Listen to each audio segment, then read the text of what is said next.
Hi, Tom. My question is about, I'll give you a context. When I was in my mid 30s, my son was about 4 or 5 years old, and I put him to bed. And then I went back to my bedroom. I lay down and I didn't fall asleep. It was just before. And suddenly, bang, my son was above me, hovering above me. And I just freaked out. I just like went, oh my gosh. And then my wife at that time said, well, what's going on? And I said, well, I saw Sam hovering above me. And I guess my question is, how can you make a transition that is not as, I mean, I hate to use the word violent, but at least it was like bang, bang, and that freaked me out. But how could I have, hopefully I'll have an experience, not going from being here to somewhere else. And is it always like this, or how do I prepare to have something maybe smoother? Well, the suddenness of that might not have been you. That may have been your son. You had just put him to bed, and perhaps he was thinking of you, or you were large in his mind at that time, and that caused him just to be drawn to you, to go to you.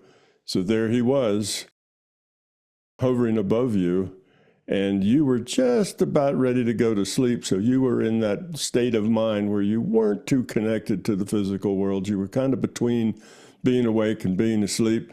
That made you very open to him being there. And suddenly, bang, there he was. You saw him because you were in the right state of mind. He was thinking about you, and the connection was made. And it happened rather suddenly. Now, the way to make that not be so sudden, if you're in the driver's seat, in other words, you have a thing that you want to do. Maybe you want to go visit your son, or maybe you want to do something else. But let's say you want to go visit your son, then you sit down, you get yourself in the right mental state. Maybe you meditate or whatever you do to get into that theta state where you're not asleep, but you're not really here either. And then you let all your sense data go, and then you bring up your mind, I'd like to connect with my son. And then you would see your son and you would talk to him. And the things you would say to him, and you're not really speaking, of course, out loud, you're thinking these thoughts.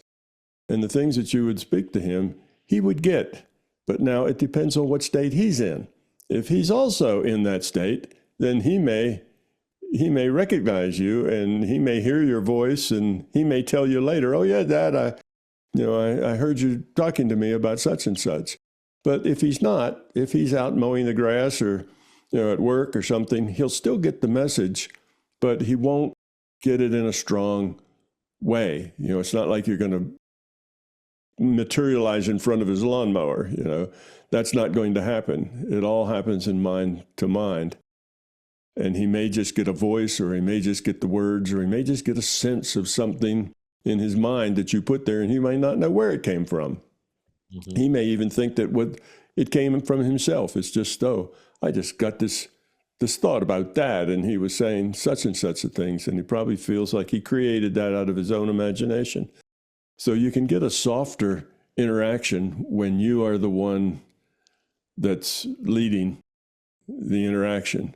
When somebody else comes to you and you happen to just drop into that state where you can see them, then bang, it happens right away. Interesting. So if I were to go in Tom's Park, it would be smoother, probably. Yes. If you're going to Tom's Park, those things that you would see and interact with and do, all of that would be a smooth process. It wouldn't be a rough process, because you're kind of leading that yourself. You're aware, you're interacting, the things that happen wouldn't be startling. Something may come along that startles you a little bit, but I don't think it would be disturbing. It would be fine. You'd feel safe. Tom's Park is a very safe place. You can feel very, very safe while you're there. Great. Well, thank you, Tom. Yeah, that shed some light on that experience. Thank you. Love is the answer. If there's one way to discover this truth that Tom Campbell, physicist, and consciousness expert, has concluded it is through your own experience. Give yourself the gift of experiencing yourself. After all, Thomas stated so many times that if it's not your experience, it's not your truth.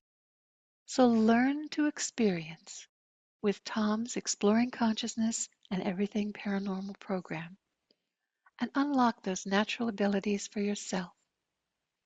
Discover why love is the answer. Binaural beats included to assist you. Details are in the description below. Thank you.